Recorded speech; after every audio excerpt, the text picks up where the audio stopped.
Halvad marketing યાર્ડમાં સિઝનના સૌપ્રથમ કપાસ પાકની આજરોજ આવક નોંધાઈ।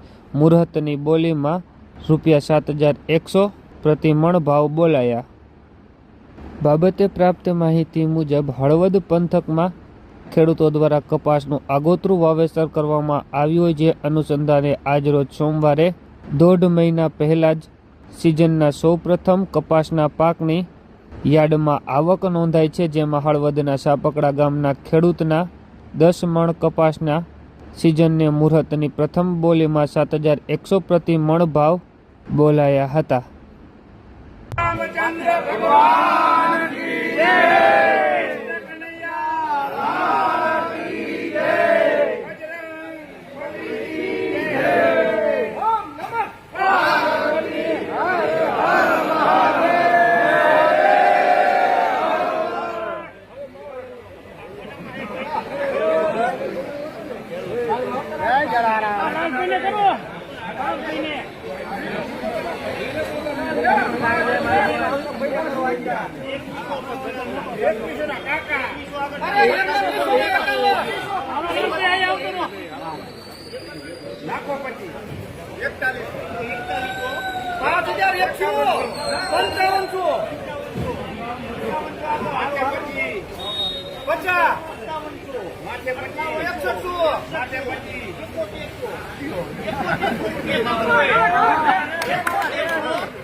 હાલો